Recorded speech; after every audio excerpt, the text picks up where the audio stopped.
This episode is brought to you by Shopify. Forget the frustration of picking commerce platforms when you switch your business to Shopify, the global commerce platform that supercharges your selling wherever you sell. With Shopify, you'll harness the same intuitive features, trusted apps, and powerful analytics used by the world's leading brands. Sign up today for your $1 per month trial period at shopify.com/tech, all lowercase. That's shopify.com/tech.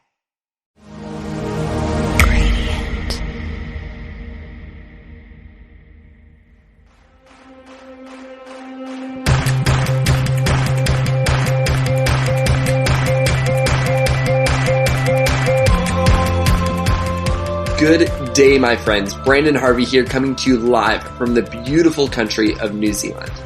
If you follow me on Instagram or Snapchat, you may already know this, but I've spent the last few weeks exploring Australia and New Zealand. I was here to speak for a conference, and I've been loving every aspect of my visit. It's been so much fun.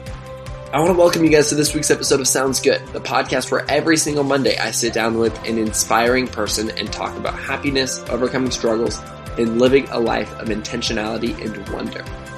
This week, I have the incredible Cubby Graham on the show. I've been trying to record a conversation with Cubby for months now. The thing is that he's so humble and sweet that I had to beg him and bribe him to be on the show. But now I've got him. As many of you may already know, Cubby is one of the happiest and most lovable people on the internet. With 750,000 Instagram followers, the whimsical and hopeful photos Cubby shares on a daily basis have massive reach. And I'm sure you've seen one of his photos on the internet at some point or another, because they're everywhere. The amazing thing about Cubby's influence isn't just that he has influence, that he has a lot of followers, it's that he uses his influence for good in all kinds of ways. On top of being a fun-loving celebrity, Cubby also works at the innovative nonprofit Charity Water. He works as their community manager, where he gets to make a difference in the lives of people using social media on a daily basis. I loved getting to sit down and have a conversation about how Cubby got to where he is today, why he chooses to be positive and hopeful online, and how to make a difference in the lives of others, regardless of how many followers you have.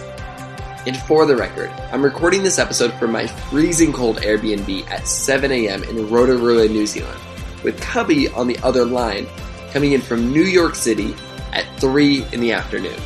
So you might hear a beautiful little mix of the Shire and the Big Apple in the background. And with that said, let's just jump straight into this.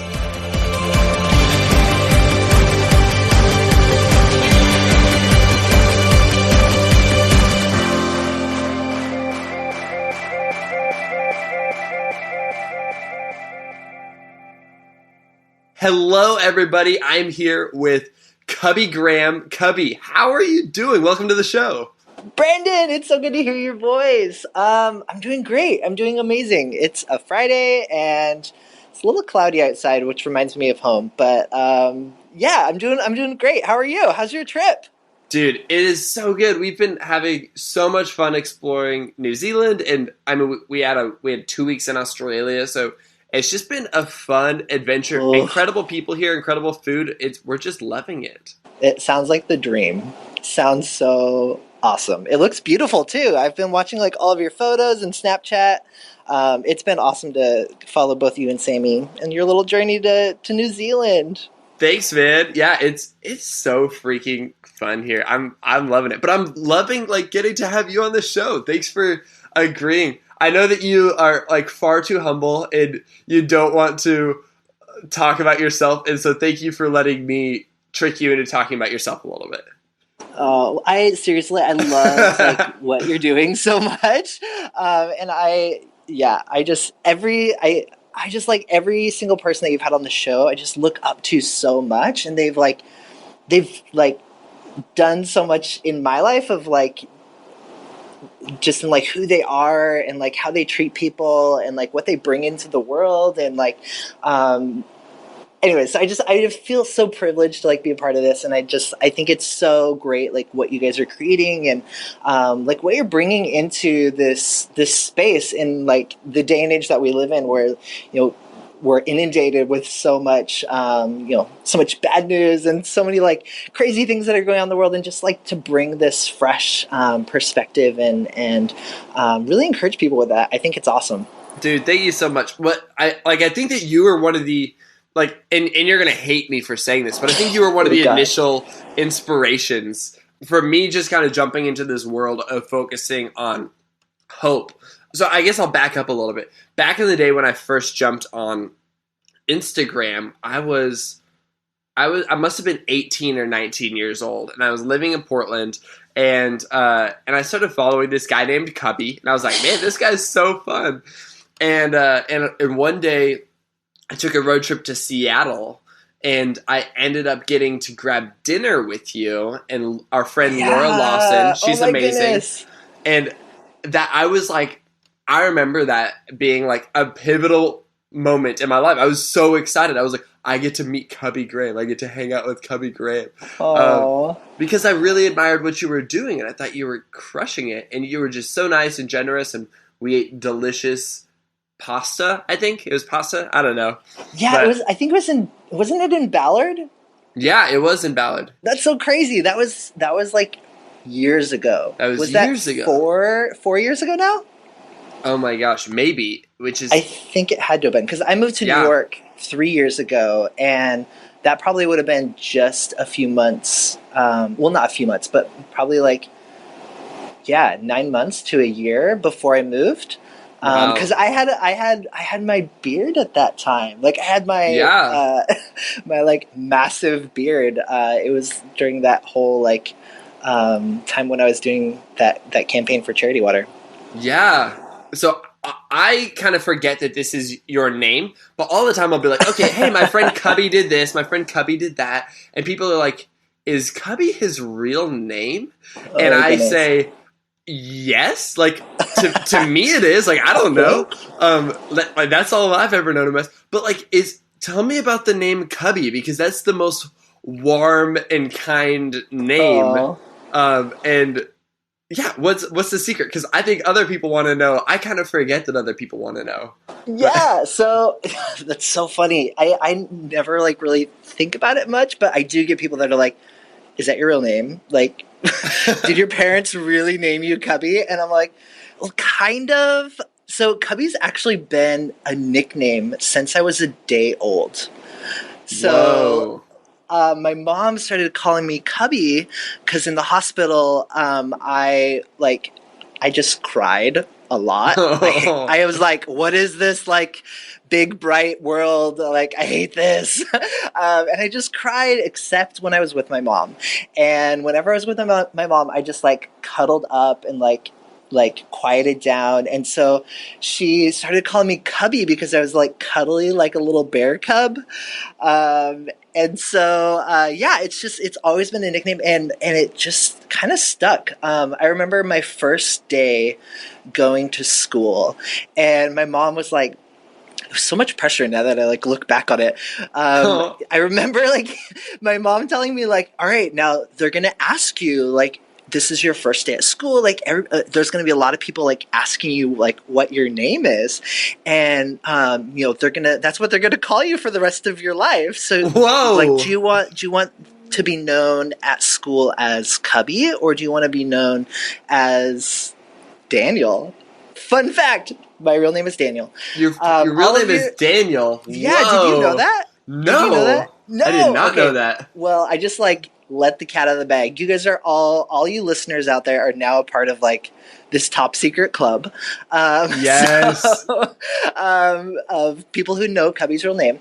Because I said Daniel. So I went to school and people asked me my name and I said Daniel, but too many people already knew me as Cubby, because I have an older sister and she played a lot of sports, and then also a lot of people that we went to church with, they also went to school with me, and so all of these other people in my life already knew me as Cubby, and so I remember just trying to pass off to all these new people that my name was Daniel, and just too many people already knew me as Cubby, and so it just stuck. I have family members, I think, that that are just distant relatives that that don't even know my real name. So it's truly like this secret club Amazing. of people that know my real name. But yeah, that was kind of the origin of it. Sometimes I like try to fool people and tell them that I came out of I was born into this world with a beard, and that's kind of like where it all came from. But not necessarily the case. Okay, so I mentioned this earlier, but I was following you on Instagram, which implies a certain level of Insta fame. And I'm sure you hate that phrase, but like you have like 750,000 followers on Instagram, and that's been a huge part of your world over the last few years. And I'm sure people are curious, like what happened? How did that growth happen? And I will preface this by saying, like, the most cool thing about you isn't that you have a lot of followers. It's how you use the platform you've been given. And so I don't care at all about the numbers, but for the sake of curiosity, like what was the story of your Instagram journey like? Oh man. For me, I think like I came from a place where I I used to have a BlackBerry Storm. And the one with like the screen that like clicked when you pushed it. I thought it was like the coolest thing when it came out. Yeah, you're the coolest. It was dope. like labeled as like the iPhone killer, and like I was like so excited for this phone. It was like it was the jump that I took from like the old like LG chocolate like slider phones.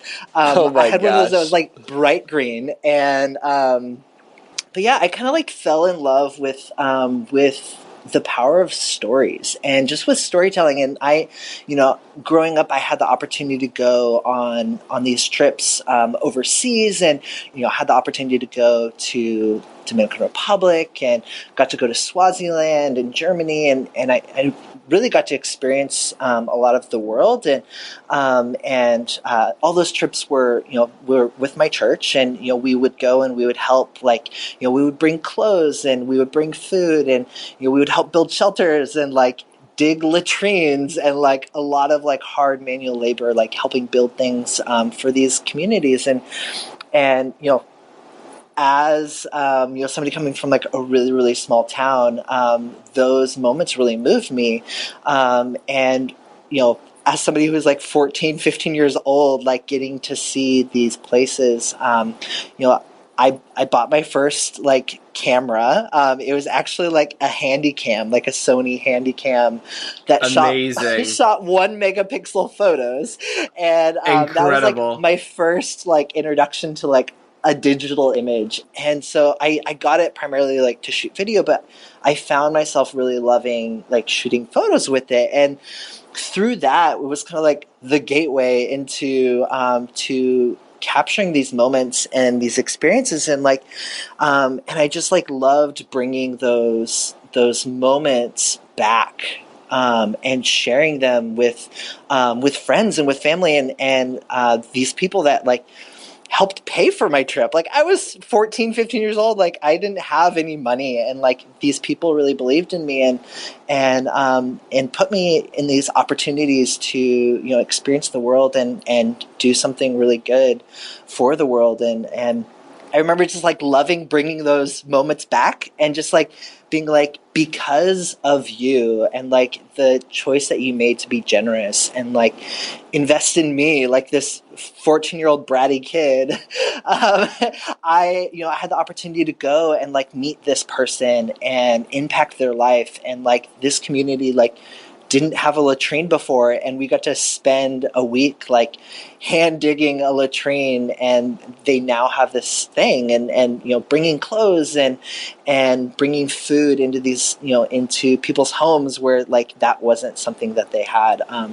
Just felt like a really special experience, and so I fell in love with like the ability to like transport people places and show impact through the power of story, and to tell people stories, like the stories of these people that we were helping serve, and like how it's changed their life. And so I just fell in love with taking images, fell in love with telling stories, and over the years, like kind of grabbed different cameras. I upgraded from my 1 megapixel camera to a Canon, and then I made the jump into the SLR world, and then I upgraded my SLR and got a bunch of lenses and really started shooting a lot more, and I loved it, and I found myself shooting not just on these trips but also telling other stories. I had the opportunity to go to conferences and events, and people started asking me to capture their weddings, which terrified me. I know you used to shoot a ton of weddings too, and I've seen some of the photos that you've taken for weddings, and they're beautiful. A lot of people don't know that I used to. I think I've probably I had no idea. I've probably shot a good 40 to 50 Dang. Weddings. Wow. Which I've never been a full-time photographer. That's never been a career. I've never built a website or a portfolio or anything like that. I just I loved taking photos and capturing moments and being able to share those precious moments at a wedding or getting to meet people on trips.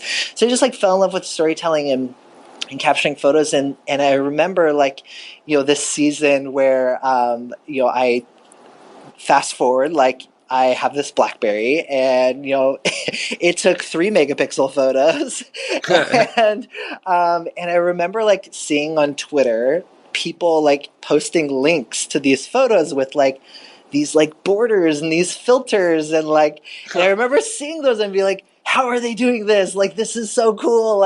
How do I put cool borders on my photos? And how are they putting filters and what is, and so I remember literally every single day, Brandon, I would get on the BlackBerry app world, which is where you would go to get apps for your BlackBerry. And I remember getting on there every day, and every keyword search I could think of, I was photo filters or borders for your photos or so funny grunge filters or I just anything. I was searching every single day, and nothing ever arise. I would always search for Instagram. I was like, when are they going to add it to the BlackBerry app world? And I think to this day it doesn't exist. So I'm sure. Eventually I made I made the jump and got an iPhone. 4. I think it was an iPhone 4 was the first one I got, and I remember Instagram was the first app that I downloaded just because I loved telling stories and capturing photos in these moments, and I found myself shooting a lot just in the evenings and weekends for like I mentioned, weddings and concerts and album covers and tours and all of these things, and I found myself not shooting a lot just to shoot. And so I always thought about this idea of imagine John Mayer only playing his guitar when he's on stage, and how as a musician how unfulfilling that would be, those moments where you just you play to play and you just let this the creativity flow, and just you those moments where you're in your living room and maybe two friends and you just have this jam session and it's so special. And I just I felt that, but with capturing photos, and I just found myself I was just shooting a lot for spending my evenings and weekends shooting weddings and conferences and events and on tours and album covers, and I just I wasn't just shooting just to go out and capture moments and meet people and tell their stories, and so Instagram was the first app that I downloaded because I really wanted a place where I could just capture these moments that I was seeing every single day, but I wasn't carrying my SLR around with me. I wasn't carrying my big heavy camera and lenses everywhere I was going, but I had this small little device, and it gave me the opportunity to capture these moments and beauty that I was seeing around me, and share that. And I remember when 100 people started following me. I think I hit the 3 digits. I got like, there was like 100 people that started following, and which wasn't overnight. It was just like, it was friends and it was family. And but I remember like that moment being like, I was like, who are all these people? like I like when like the first person that starts following you that like you don't know, that moment where you're like, Yeah. who's this guy? Like, and I remember that moment, and I was like, who, like, where are all these people? Like, who are they? Like, and I think like I've always just like loved people, and like, and there was a moment where I realized, I was like, oh my goodness, like there are people on the other side of the internet. Like there are individuals on the other side of like every single one of these comments, and like every single person that's liking this, like there's a human on the other side of this like device and this like cloud of information, and like there's somebody like double tapping their screen, and that's easy to forget sometimes too. So easy. It's so easy to forget. Like we can get into our own little worlds and like see numbers and forget that there's people behind every single one of those moments. And so, like that was kind of where it just hit me. And I was like, wow, like I felt like I had such an opportunity to encourage them. I envisioned like us being in the same room, like, and it's so funny because like you walk into a coffee shop and like, people are sitting at the same table and yet they're like on their phone. And I don't know if you've had those moments where like, you're like texting with somebody in the same room and you're like, what are we doing right now? like we're sitting across from each other, yet we're like communicating through these devices and like not using words. And I just like, I envisioned like just sitting in the same room with these people and like, I don't know, just the opportunity to like encourage them. And I thought about myself, like, the internet's such an interesting place where you never really know what's going on in people's lives, if that makes sense. Like, I think that like it's so easy to like share moments that are like, when do people share the most? It's like when they're on vacation or like something really cool is happening. It's like those are the moments, and those are amazing. But like, I just started to think about like there are so many things that are just like daily, like that you have no idea like what's like really going on inside of these people. And like, and I thought about that a lot, of like just the daily interactions that I had, not just on the internet, like, but in real life. Like when you are like standing across the counter from a barista and like ordering your coffee, if you ever really thought about like what's really going on inside of their life, like, you have no idea like what kind of a day that person is having. Like they could be having like the hardest day at work ever. Like, totally. 4 customers ago, they just got like, screamed at. You don't know, like, maybe they just got a text message finding out that somebody that they loved has passed away. You know what I mean? Or like maybe they're just having a bad hair day, or like maybe they're just like, maybe you never know like the moments that are really taking place. And the internet is so mysterious in that way of like, people are on it. And I just found myself recognizing that like I have no idea what's going on in those people's lives, but I just found it as like, I have an opportunity to share something that, has inspired me, or like is getting me through, or like to encourage them in a place where like, maybe it's the most, encouraging thing they'll hear all day. You know what I mean? Like what if what I'm about to share is like the most encouraging or hopeful or good thing that they hear all day long. I guess it makes sense though, because when people feel encouraged, when people feel loved, they tell their friends. They more and more people want to kind of join into that experience. I think that joy is contagious, and I think that you are incredibly joyful, and so it's really no surprise to me that you kind of grew a surprisingly big audience on Instagram with just some iPhone photos and some encouragement. Like that's awesome. Yeah. I mean, I think like people matter like so much to me, and I don't know, like I feel like people have invested so much in my life over the years, and like I wouldn't be who I am if it wasn't for people. I view like that, like you have an opportunity to just like invest in others, and like for me, like I just want to invest in others just like others have invested in me, and I don't care like where you're from or like what your situation is now. Like somewhere along the way, like somebody took a risk on you, like somebody like invested in you and like said something to you that like stirred something up inside of you that like drove you to do like what you're doing, or like help pay for your school, or like brought you out to coffee when like it probably wasn't the best use of their time, but it was, because it's like it's made you into the person that you are today. And like Absolutely. I see that as like we have the greatest responsibility of to just like pay that forward to like the people that we have as a part of our lives, whether it's like just a moment in time where, you know, maybe I'll like never see this barista again, or like this person on the subway or whatever, but like in this moment, like I have an opportunity to just like say something or encourage them or do something that just like makes their day. And like it actually reminds me of a donut shop, which I know you love, in Portland, Pip's Donuts.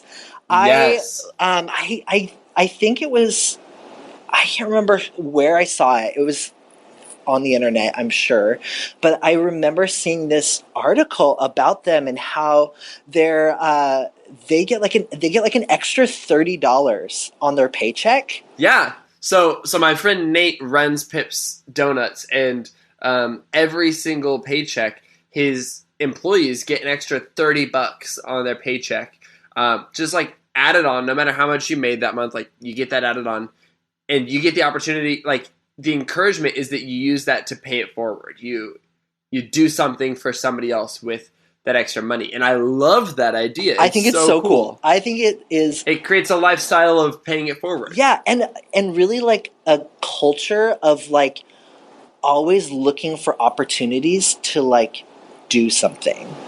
Like I think like that's what's like, I think that's at the heart of it, like the coolest thing that it's really creating amongst like the culture. I mean, I personally don't know any of the people that work there, but like I can just imagine like that being a topic of conversation of like, oh, I just learned about this, you know, this cool like shelter for women that, you know, that have experienced abuse, and like that's where I gave my $30 this month. I just like to create a culture of people that are always looking for the opportunity to do good. And I love that so much. And it's amazing. And I just think the world would be like, I mean, we would. How cool would it be if we all got an extra $30 on our paycheck to give? But like beyond the dollar amount, like imagine if we just like if every single, you know, person was always looking for opportunities to encourage, to like those moments where you can just like make somebody's day. Like imagine if everybody was like on a make a day mission where like like every day was like, all right, today I'm gonna like I'm on a mission to like make one person's day, and like how much better and like how cool would the world be? So like, I love those that. are the kind of things that like get me super excited and amped. And but yeah, I wanted to create more of that in the world, and like because I truly believe like, you know, people really matter, and you know, investing in others just like people have invested in us, I think is so important. And just like not getting so caught up with like who we are and where we've come from and like our status and like how much we get paid or the size of our apartment, like, but truly like looking for opportunities to invest in others just like they've invested in us and who we are. Absolutely incredible. I love that. And so you've done an incredible job of using Instagram to invest in people and to love people and to meet people and to, I don't know, it's just put you in all kinds of incredible positions. But what's cool is at one point you got to kind of make a little bit of a transition from living in Seattle and shooting Instagram photos and kind of working a normal job to moving to New York City and working for a company where you get to basically love people and pay it forward on a daily basis as a part of your job. Can you tell me a little bit about that story of that transition and like how that came together? I'm sure you were, I'm not sure. I remember you being so excited. Like it was a cool moment in the life of Cubby Graham. Yeah. So I grew up in this really small town, like halfway between Seattle and Portland, called Oakville. You've probably never heard of it, but I've never heard of it, and I'm from Washington. I'm from a small town in Washington. I've never heard of it. So you've probably like driven by a sign that says like Oakville, this exit,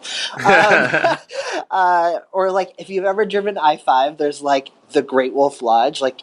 In the past, 10 years, maybe, if you've driven I-5, there's like this massive, like indoor water park hotel on the side of the highway. And you're like, what is that like giant slide doing in the middle of Washington?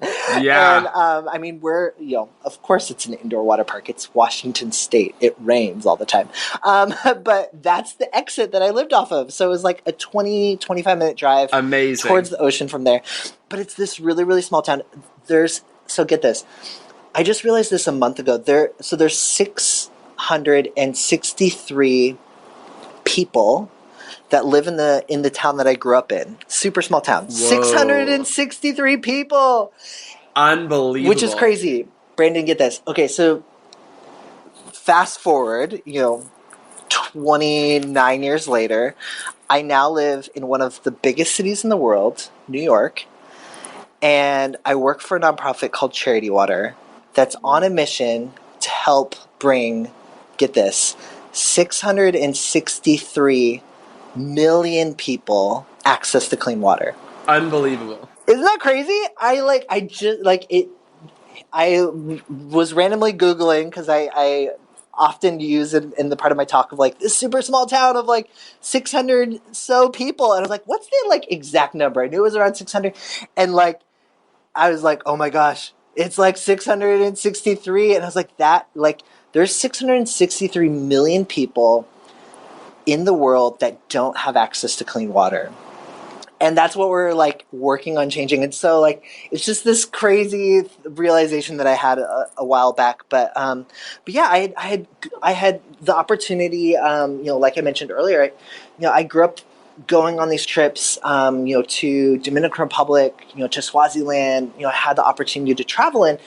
And if you've ever spent any time traveling, whether that's like spring break to like Mexico or something, like a lot of times like the first like word of advice is like, don't drink the water. Like, you'll get sick. Like it's like, no bueno, like it's not good. Like, and I remember like going on these trips and like, they would always tell us like, don't drink the water. Like, while you're taking a shower, be careful, like not to get it in your mouth. Like, like you might spend the rest of the trip, like, having diarrhea. Like, it's not good. But it, like going on these trips, it never dawned on me, like, what about the people that live here? Like, where do they get their water from? And through that, I realized that like these people are drinking dirty water. That like these, we would be walking by, and see like these dirty water holes, and like there'd be animals drinking from them, and I begin to learn that like this is also where these local communities are getting their clean water. And I remember like visiting these government hospitals and meeting these people, and like that were super, super sick, and like it hit me. I was like, oh my goodness, like of course they're like sick. Like, look at the water that they're drinking. And through that, I came back, to the States, and I started like researching like all these different water organizations, and I learned about this nonprofit based in New York called Charity Water, and I was just drawn to like what they were doing. I loved I loved their model. I loved the way that they positioned stories and people, and like talked about they didn't like guilt people into giving. They like really believed in like inspiring people to be a part of this movement and like to make a difference. And so, you know, I was really drawn, like they had this 100% model where 100% of every donation goes to clean water, you know, and they like showed people where their money went. And I was like, this is amazing. Like people are using the internet for good. Like this is so cool. And I just became like a huge super fan of like everything that they were doing. And this was back in like 2009. Charity Water was like just a few years old. And I just remember learning about it, and I started following them. And you know, they have this, you know, online fundraising platform where people can do all sorts of crazy things to raise money for clean water. And there have been like tens of thousands of people that have like given up their birthdays for Charity Water.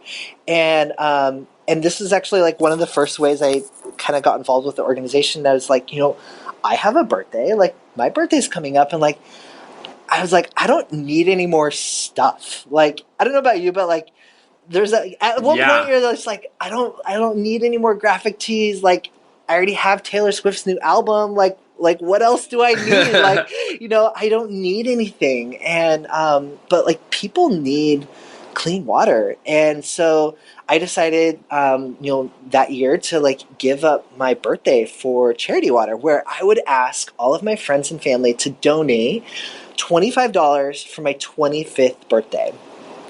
And so I did it. I asked people to give, and I gave, and together we were able to help, you know, bring clean and safe drinking water to people in need. And I was like, this is amazing. Like seeing the impact of like what we were able to do together, and that like a birthday that's normally like a day that like comes and goes, like is now gonna like actually change somebody's life forever. It's incredible. Yeah. And so so just like I fell in love with what they were doing, became like a huge fan.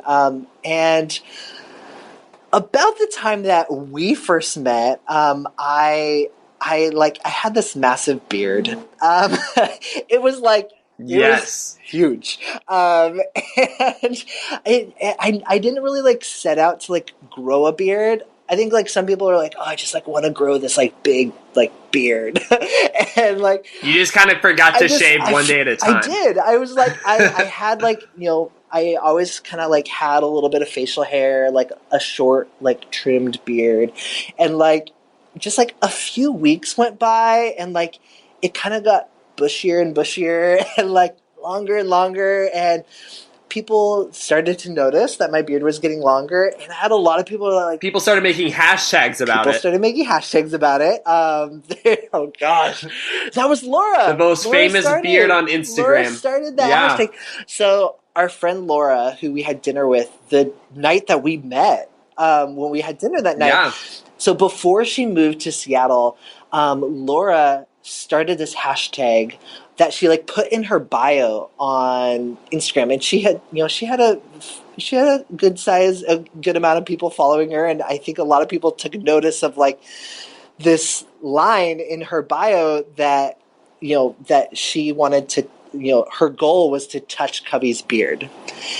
And it became this like hashtag where people would want to take a photo of them like touching my beard, and it became this.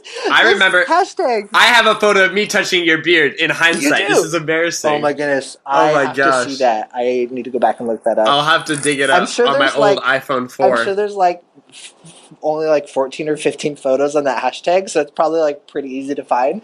But so funny. It was so good. So I had this huge beard, and had a lot of people that were like, Laura, they're like, oh my goodness, like your beard is amazing, like you have to keep it, like please keep growing it, like it looks incredible, like it's iconic, like it's legendary.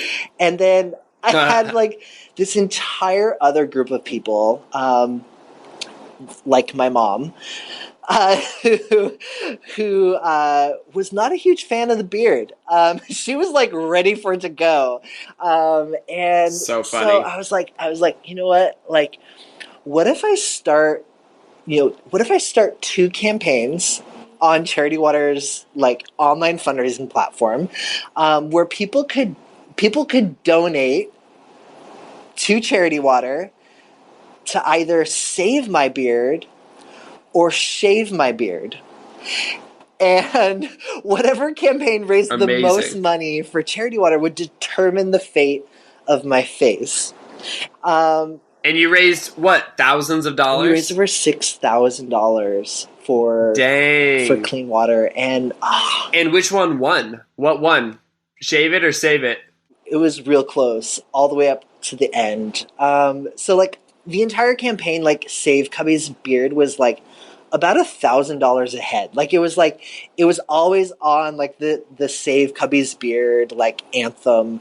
And towards the end of the campaign, it was like an eBay auction. Like, 20 minutes before the campaign closed, like, Shave Cubby's Beard just, like, came up from behind, and then it was like a donating war between, like, it was like this big donating battle between Save Cubby's Beard and Shave Cubby's Beard. And it would, like, one would go up $100, and then the other one, like, somebody would donate $150, and then somebody would donate $75. It was just like back and forth. And in the end, Shave Cubby's Beard won, and we ended up shaving my beard off. It was a magical moment. I'm pretty sure a unicorn died that day.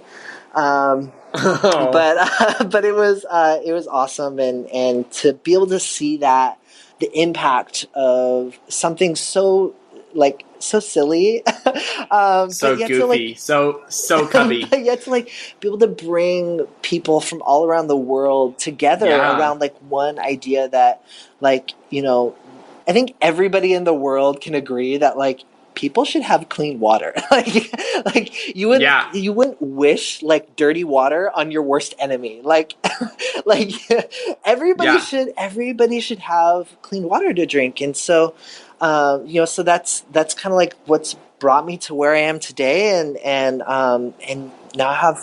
You became insanely passionate about it, and then you just ended up applying. They ended up seeing the campaign. What was that? So I over the years, I really got to know a lot of the team, and a few years back, they invited me to come and be a part of their team here, and work with students and schools, and just, like, had some experience, like, working with students from my past job in Seattle, and we would put on summer camps and conferences, and worked a lot with, like, leaders and students. And so when I joined Charity Water, I worked a lot with schools, and that, like, led into, like, a wider role of just kind of overseeing community, and most recently has led into a place of leading our social media strategy. And so now I'm kind of in a place where I'm working with our team to kind of lead the strategy behind the stories that we share and through social. And you get to make people's day. Brandon, today was, like, the best day. We have, like, this incredibly, like, vibrant community of people that, like, do the most amazing things to raise money for Charity Water. You've been a part of that. You've done campaigns for Charity Water in the past. But today, the cutest campaign ever. There are these twin 3-year-olds that are celebrating their golden birthday, and they're asking people to donate $3 for their 3rd birthday so that kids can have clean water. Aww. Isn't that I was like, here's $300. Like, are you kidding me? Like, and they're just, like, they're the sweetest. And, like, it's like, every single day, like, I'm just so inspired by people and, like, the things that they do, and the creativity and the passion they bring to making the world a better place. And so it's so inspiring. So cool. I love it so much. You have, like, a dream job. It's so cool. It's I don't know what to say. I have no words. Well, and I want to ask you, because I'm sure it was a crazy experience moving from, I mean, you were living in Seattle at the time, but you're this kid who grew up in a tiny little town with a few hundred people, and you moved to New York City, a place known for being lonely and competitive and sometimes angry. What was like, what was that transition like into this new city, into this new place, into like, was that hard? Was it like, did you jump right in? Like, if for somebody else who maybe is experiencing a big shift, like, what kind of wisdom would you offer them? New York is so different than Seattle, and way like night and day from the small town that I grew up in. And but it's such an incredible city, and you've been here. Like, it's like there's just so much energy, and like there's always something happening, and like it's such a like vibrant, expressive, like beautiful like community. But it's hard, and like moving here, like I feel very, very fortunate in like in how I transitioned, and like I literally just like sold everything and like gave everything away, and like packed like 3 suitcases full of my most precious things, and like moved everything to New York. And it was challenging. When I first moved here, I lived I lived in 5 different apartments.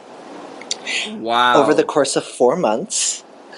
So I spent a lot of time like jumping around a little bit, and I mean, it's a really challenging place to really like find a place to live. Like, and you and Sammy, one of my favorite like couple photos that I've ever taken is of you and Sammy on the top of a moving truck. Do you remember this? Oh my Do you remember gosh. this? Yeah. So like shortly after I moved into this apartment, like the roommates that already lived there, they're incredible, and a lot of the furniture that was in the apartment was kind of like roommates would like move in and they would like bring a piece of furniture, and then like when they moved out they like left it. And so like our apartment had like all of these like random pieces of furniture, and all this B-list furniture that was like the left behind stuff. It was pretty magical. And so yeah, I was like, guys, like we need to like invest in some like good furniture, because like I cannot sit on that like chair in good conscience and like not have to take a shower afterwards. Oh my gosh. And yeah, shortly after we moved in, or shortly after I moved in, you and Sammy just so happened to be passing through town, and you were staying with me, right? Yeah. We were in for a visit. We were staying with you before we were traveling somewhere. Yeah. But yeah, so you guys were like crashing at my new apartment, and I was like, hey, so I just ordered all of this furniture, and it's being delivered to the charity water office, and I kind of like need to get it back to the apartment, and I've got this I've got this zip fan all lined up, and you guys helped me move all of that furniture like into like the apartment. Sat in the back of the moving truck, and we like went into your freight elevator. I don't think it was carried legal. up this big box, and it was so good. Yeah, you ended up like leaning out your window and photographing us like laying on the roof of this truck. That was so that fun. Was like the best part about moving to New York. That's probably like my favorite memory. But yeah, and then we spent the rest of our magical evening, screwing together furniture. Yeah, I put together your couch. I forgot about that. Oh, and so funny. It gets good use every day. Good. Man. Thank you. Well, so your transition in New York has been awesome. You've kind of assembled a cool community of people then, huh? Yeah. I get asked a lot, like, oh, what's like your favorite part about living in New York City? And like, there's always all these things to do. And truly, like, my favorite part about living in New York is the people. Like, New York has like the best people. Like, it's incredible. People really watching is like the best in this city, but like you can literally like sit on a park bench and like just like, oh, I just like love it. Like every single person, like their stories are like intersecting and like, I mean, Humans of New York is like case in point. Oh, yeah, totally. I like love what Brandon is doing with Humans of New York. Incredible. Like, have you met Brandon before? Not yet.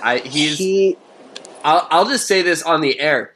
My goal is for the 1 year anniversary of Sounds Good to be with Brandon Stanton of Humans of New York. I'm putting that call out there. He's incredible. I love that guy. Dang it. He's so cool. I've admired like his storytelling, and like I just like love the perspective that he has, and like the people that he meets, and like that's truly like that's it. Like, it's so easy just to like walk around New York City and there's literally millions of people that you pass by, and all of them have stories. And like the thing about New York is it's not an easy city to live in.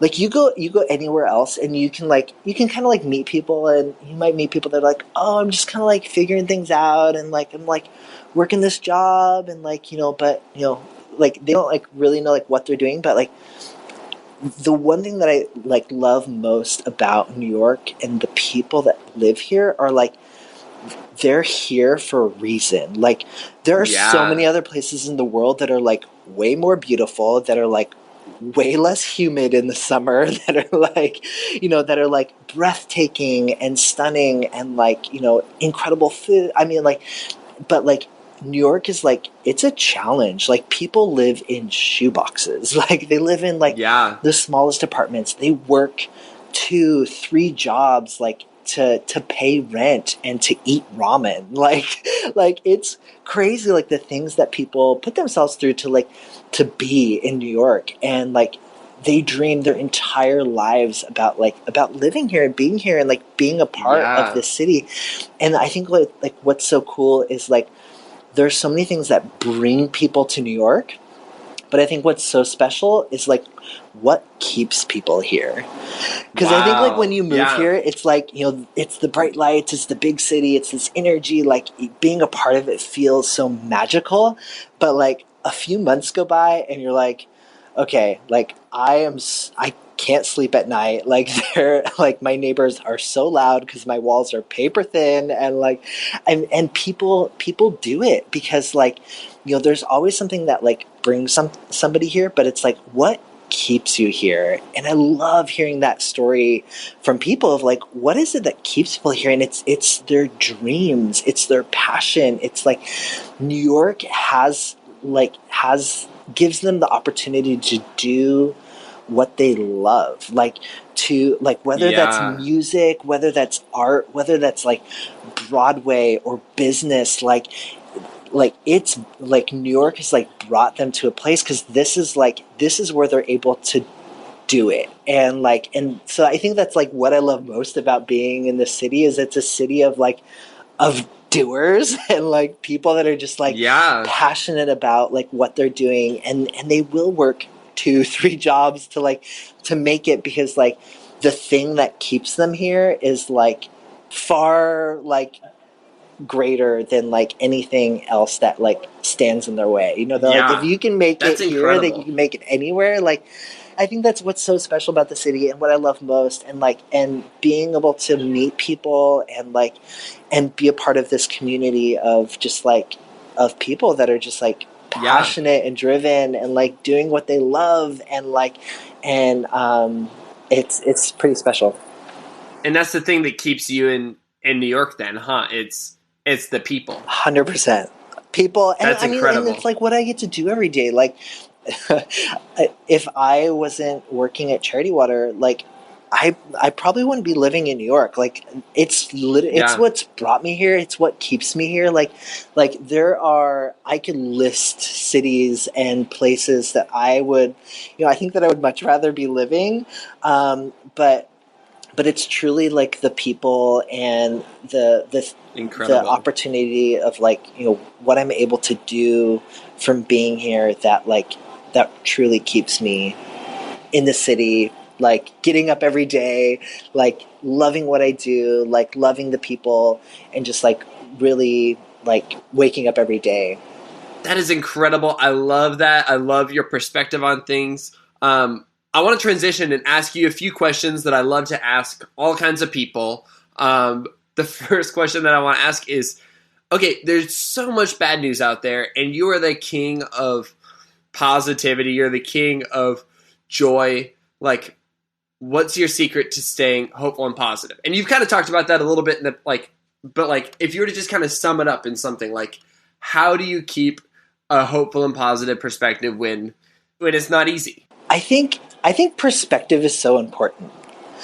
You know what I mean? Like I think like perspective is so like key to being positive, and that's just like that's the person I want to be. Like I don't like I want to be somebody that is like breathing like encouragement and like inspiring people. Like that's the imprint that I want to leave on people. And like sure, like there are like days where it's like so hard to just get through and like keep a smile on your face, and like but I think it's so important to keep a wider perspective on like what's truly happening. Like it can be so easy to let like a single moment of like something that somebody said to you, or like I cannot tell you how many times I've like almost been hit by like a car or like, oh my gosh, I hope my mom doesn't listen to this, but like I live in New York City. Like there are dangers like all around you, and like you know, bicyclists riding over the bridges that like yell at you or like you're in the crosswalk and you have the right of way, and like the little man says walk, and like you know somebody just like honks and like terrifies you, and like the initial like human reaction is like, oh no, you did it. Like, you know what I mean? Like, I think like everybody like that initially, like you're like, oh, like I can't believe they just did that. Like I can't believe that just happened. Oh my like, gosh. Like I have those moments, Brandon. Like it's true, but it's so important to just be like, you know what? Like I could react in a way that just like makes the situation worse, or I could like process it, look at it through a different lens, a different perspective, and respond in a way that like changes the situation. Like I don't know, like I love just like killing people with kindness. I don't know if I want to say that, but like I just think it's so important to remember that like, you know, this is a moment, like, you know, I can take this moment and let it have a negative impact on me and like the rest of my day, or I can like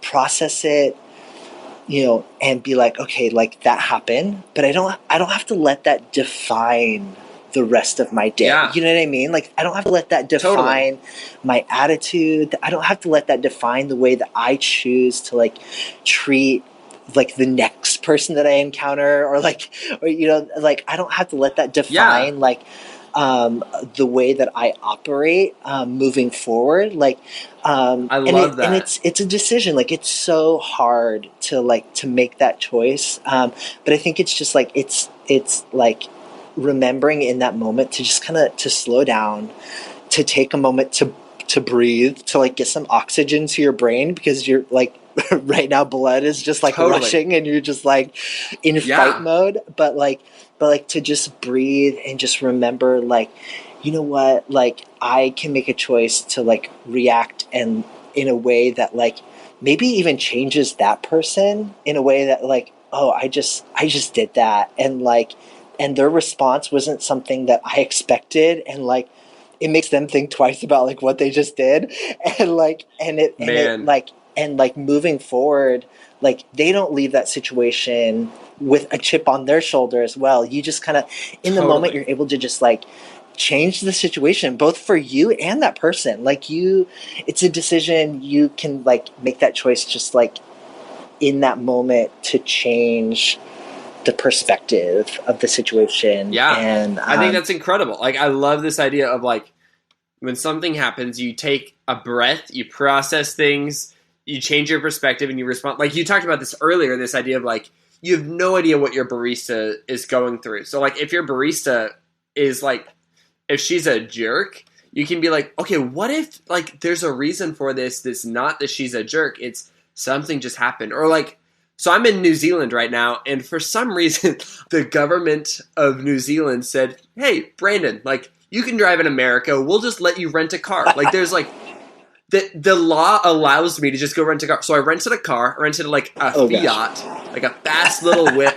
And I've just been buzzing all over New Zealand. And they drive on the other side of the road here. And I am like trying to figure out how to drive. I'm doing a pretty good job, but I have no doubt that I have made some terrible mistakes that I have not even realized yet. But it's kind of giving me this funny perspective because so I'm in this car and it's got like a bumper sticker on the back that basically it secretly lets people know like, hey, this is probably a foreigner driving and he has no idea what he's doing. And people it's like those student driver bumper stickers, like when it's basically the same thing exactly. And so but it's giving me this perspective of like, okay, I don't like, I'm probably not a jerk. Like I don't know, it's hard to tell when you're yourself, but like I'm probably not a jerk. But I may be making mistakes in driving. I'm probably cutting people off on accident. So when I get back to the States and there's somebody else like who like cuts me off or something, I would love to be able to take a breath, be like, okay, I don't have to freak out about this. They're probably just a Brandon. They're in from New Zealand. The United States government was like chill enough to let them get a car and they're just having a good time. Like I can kind of have that perspective and be like, what if? Dude, I love that. That's so good. That's a killer secret to staying hopeful. Yeah, and I think it just like it changes everything around you. It changes the way that you perceive like throughout the rest of your day. Like it gives you just like an opportunity to change the situation and shift it to like a more hopeful, like positive perspective on the world. Amazing. Exactly. I want to ask my next question. How would you describe the kind of person that you most admire in the world? If you were to just sum it up in a sentence or two. Totally. The thing that I admire most about people and just like the character that I think like inspires me most about individuals is when people use their influence to make a difference in the world. And like when I say influence, like I think it's easy to think about like having like you can kind of like look to like big like celebrity like influencers in the world, but I'm talking like each and every one of us like has an opportunity to like influence someone. Absolutely. You know what I mean? Like you have the opportunity to like influence like the people that you work with. Like you have the opportunity to like influence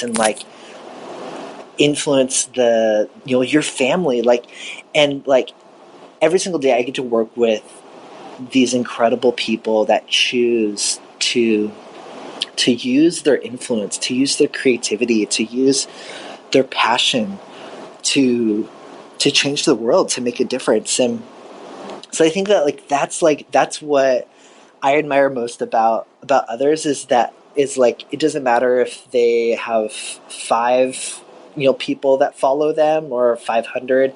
I think back to this quote that you actually said in one of your previous podcasts. Oh my gosh. Which really, I loved it. But I remember you like, you saying this and it really hit me of like, you never know the space that you take up in someone else's life. Yes. And I thought I was like, that's so true. Like you are influencing people every single day. Like every moment that you have with someone or like something you say or that you tweet or an interaction that you have with like somebody serving you dinner at a restaurant on a Friday night, those moments, like that idea of like, you have no idea like what you're doing and like, or you have no idea like the impact that you have in people's lives around you. And like, I just want to like I don't know, I just admire people that can like live that way, and like I just want to be more intentional and more mindful and more present with every moment of my life, because like I don't know like, you know, the space that I'm taking up in other people's lives, and like how much like something means to somebody else. I absolutely love that, and I think you're totally right. And the truth is, I think that, like, you know, you've got, you know, nearly 1 million followers across the whole internet, but like you, Cubby Graham, are going to have a whole lot more influence on the lives of the people that you work with and the lives of like the people that you interact with in person than you'll have through social media. But like you can absolutely have an impact through social media, and like your work with Charity Water and the way that you've like raised so much money for clean water, like, is a testament to that. But at the same time, you know, somebody without a big Instagram following, like, they have so much power to influence people in incredible ways. And that's, I admire, that's like the kind of person I admire as well. Like, that's absolutely amazing. Yeah. Man, dude, that's good. That's really good. You are the king of like whimsy and fun and joy. And so I want to just ask, like, what is like one thing that you're just like obsessed with? I have been loving the Unbreakable Kimmy Schmidt series. It's so good. It's so good. Like, it makes me so happy. Like, I love the way that like Kimmy like lives her life. Like, she just like it's kind of funny. Like, it's, you know, she's just so joyful, and like her perspective on like New York City is like so different. Like, and like, just like, it's so hopeful, and like it's like not jaded, and like, you know, it's just like she always has like the biggest smile on her face, and is just like bringing like joy and happiness into like every single situation that she's in. And like I don't know, I just like, it hits home so much for me. Maybe it's because I like live in New York, and it's just like so fun seeing like, oh my goodness, I totally know where that cafe is, and like like all of like the little like New Yorky things like really hit home, because I'm like, oh my gosh, like that totally happens. Like but like I think it I don't know, I've been like loving that series, and I hope that they continue to like make more and more of it. And if you could get Kimmy Schmidt on the Sounds Good podcast, that's another call out. Out for the real, Sounds Good podcast. No joke, I have a list of all the people I want to have on my podcast. You're way high on that list, because when I was planning on creating this show, I was like, Cubby Graham has to be on the show. And one of the people I added in the last month or so is Ellie Kemper. Like, she's Kimmy Schmidt. Yeah. She also was Erin on The Office.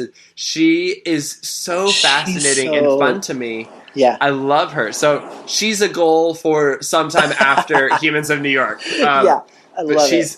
She's a dream. Man, that's such a good pick. I'm obsessed with that show. I'm going to like go rewatch it. Inspired by you.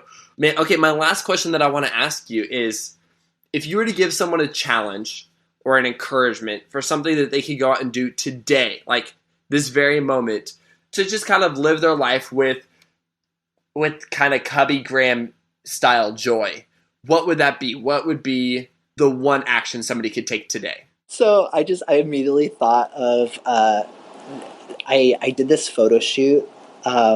I was actually a model for this photo shoot, and they had the best idea, and I was like, yes, 1,000,000% yes.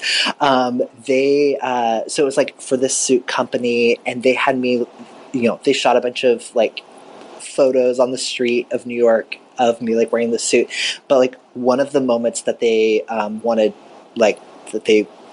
because it was like so much of like who I am, and just like loving to like make people's day and like bring a smile to people's face. And like, you know, a lot of people in New York, they just kind of like walk around with like a stone cold look, but they bought like a huge bundle of yellow smiley face balloons, and I stood in the middle of Chinatown and literally just like passed out smiley face balloons to people. This is amazing. As they were walking, walking home, walking to work. Like, I don't know what they did with it afterwards, but it was so fun to just see like people round the corner and like there's this guy that's all dressed up and he's handing people like yellow smiley face balloons, and just to like, I don't know, like people are always like trying to hand you like flyers and like all sorts of things, but like for somebody to like hand you a bright yellow balloon with a giant smiley face on it, like just to see people like just light up in that moment was so it was this so makes much me fun. so happy.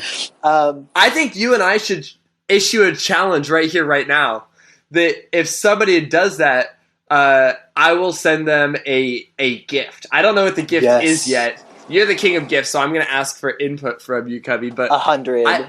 I think this is such a practical and funny thing. It's just like, it takes, like, I'll tell you this, like, a huge part of my job on Snapchat is to like do stuff in public. Not quite like that, like, but like I'm like always snapping in public, or I'm always like talking to strangers on Snapchat, just like stupid stuff.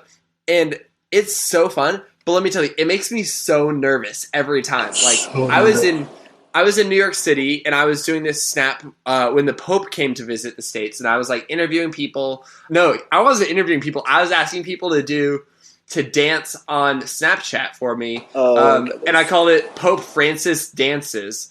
And it was so goofy and so cheesy. And it was a really, really fun Snapchat. But like the truth is that I sat there on the ground in Times Square for 30 minutes trying to get up the guts to go and talk to people and ask them to be on my Snapchat. Yeah. Because it makes me so nervous and it's so awkward. Totally. But after I did it, it was so worth it. I had such a good experience with all these people. And so I'm going to issue this challenge.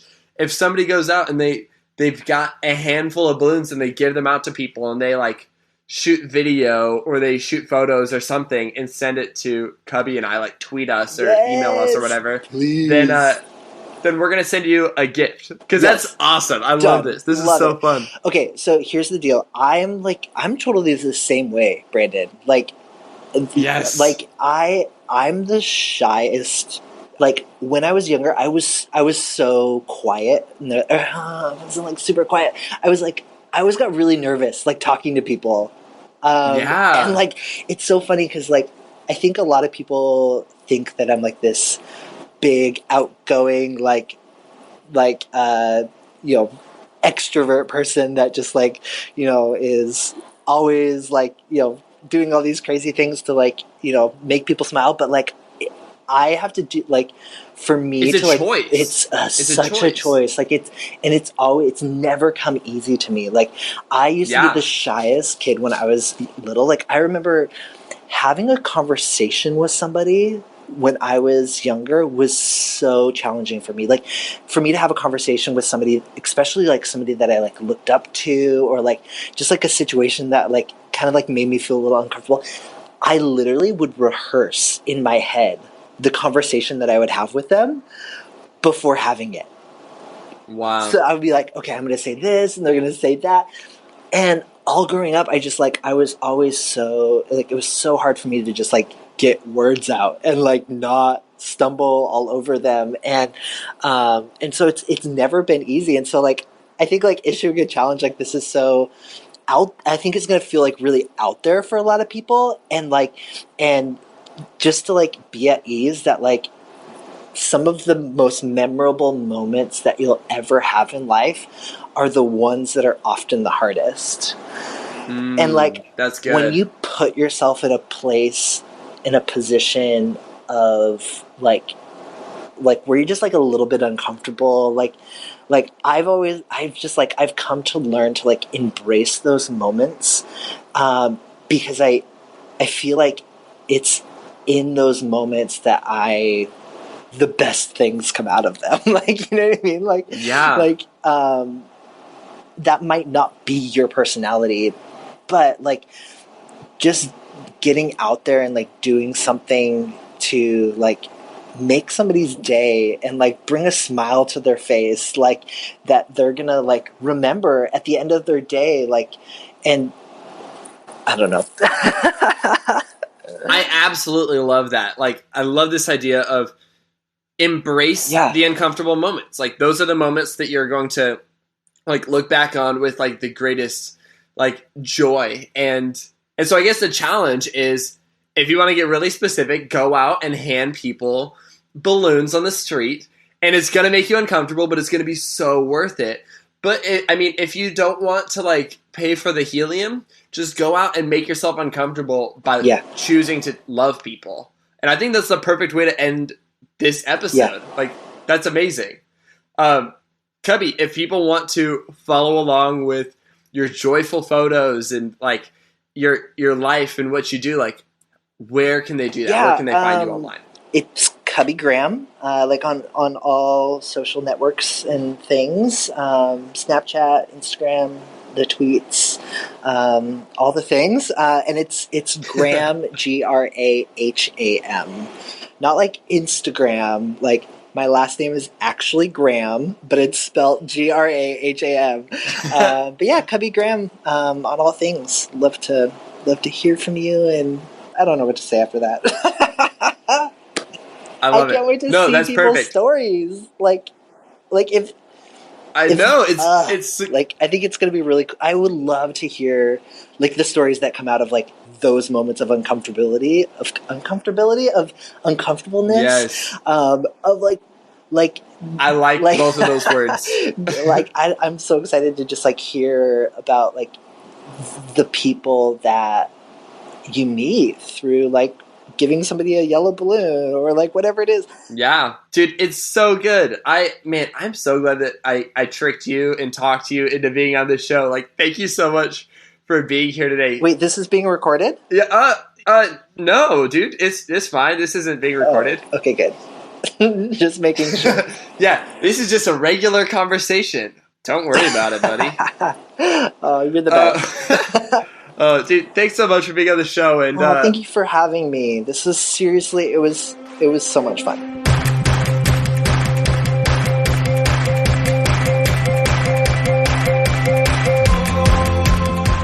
Sounds Good with Brandon Harvey is part of the Gradient Podcast Network and is created in collaboration between me, Brandon Harvey, and Gradient. Find them on Facebook and Twitter at gradient.is. That's gradient.is. Thank you so much for tuning into this week's episode. If you enjoyed the conversation, this was your first time listening, go and hit the subscribe button wherever you listen to podcasts. Some people use SoundCloud, iTunes, Stitcher, Overcast. Use whatever you want. Just hit subscribe. That way new episodes of Sounds Good will download to your phone in your sleep. It's magical. If you want to see photos of me hanging out with kangaroos, koalas, and hobbits, it's so dorky, oh my gosh. You can find me on Twitter, Instagram, Snapchat, and Facebook at Brandon Harvey. That's Brandon with an EN. And you can learn more about me and sign up for the good newsletter at brandonharvey.com.